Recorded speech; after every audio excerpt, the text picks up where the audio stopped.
शिव महापुराण में ही लिखा हुआ है कि भगवान शिव का नैवेद्य प्रसाद आपको कोई दे, आपने प्रसाद लिया और आपने कहा चलो बाद में पालेंगे, और ऐसा कह के किसी को दे दिया या रख दिया तो उसका भयंकर दोष लग जाता है, आपने जो पूजा की है उसका पूरा पुण्य नष्ट हो जाएगा।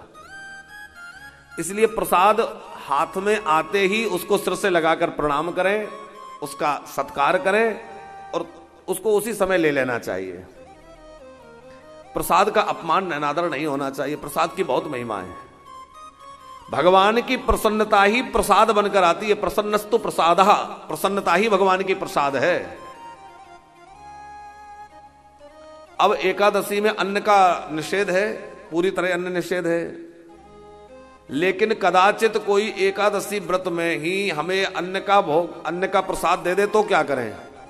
अब व्रत एकादशी का है और प्रसाद अन्न का दे दिया तो थोड़ी कठिनाई उपस्थित हो जाएगी। तो ऐसी परिस्थिति में आप थोड़ा ही प्रसाद लें, अधिक ना लें, लेकिन थोड़ा प्रसाद भी आपने अन्न का लिया है तो वो आपको अन्न नहीं है, वो प्रसाद है। ये केला है, ये सेब है, ये लड्डू है, ये पेड़ा है, ये बात नहीं रह जाती। वो क्या है? वो प्रसाद है। तो उससे आपका व्रत खंडित नहीं होगा, आप उसको पा सकते हैं।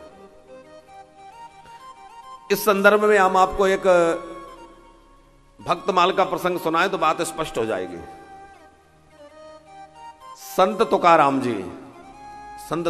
जी एक बार भगवान जगन्नाथ जी का दर्शन करने गए तो संत तुकाराम दर्शन कर रहे थे और बड़ी एकादशी में निष्ठा रखने वाले भगवान जगन्नाथ के दर्शन करते हुए बड़े गदगद हो रहे थे। और उसी समय भगवान जगन्नाथ जी का भोग लगा तो वहां तो महाप्रसाद भोग लगता है, चावल का भोग भगवान जगन्नाथ जी को एकादशी में भी लगता है। तो भगवान जगन्नाथ जी का भोग ला करके और थोड़ा प्रसाद इनकी हथेली में रख दिया। अब इन्होंने देखा कि ये तो महाप्रसाद चावल का प्रसाद है। अब प्रसाद की महिमा तो जानते थे कि प्रसाद छोड़ना नहीं चाहिए, रखना नहीं चाहिए, किसी को भी नहीं दे देना चाहिए, प्रसाद हमें मिला है।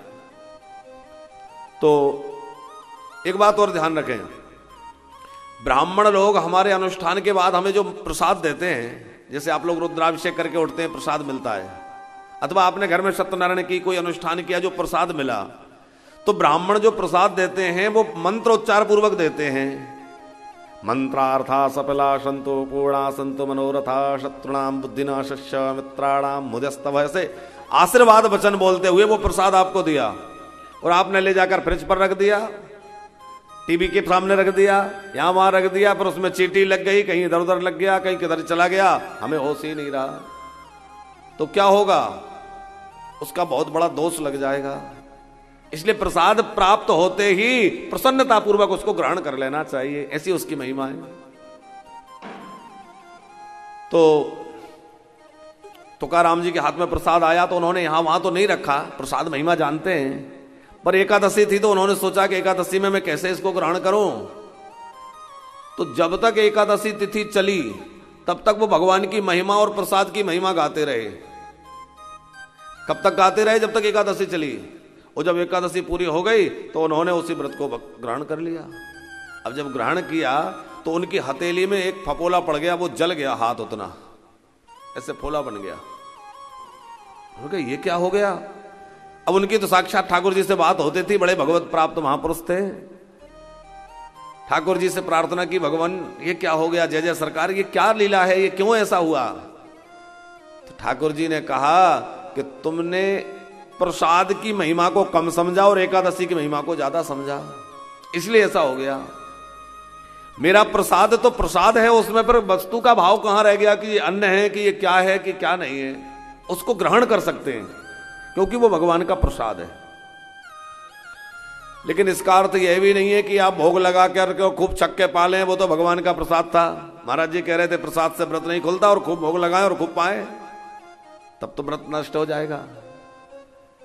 अंजलि में जो आए और थोड़े ग्रास रूप में जो मिले वही प्रसाद है।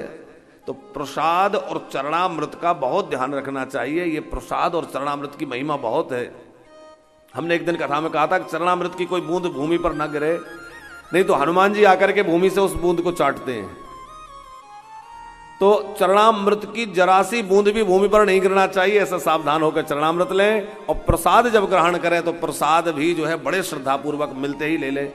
हाँ ये है कि आप डायबिटीज है, डॉक्टर ने कहा है मीठा मत खाना और पंडित जी ने 4 लड्डू पकड़ा दिए तो कठिनाई हो जाएगी।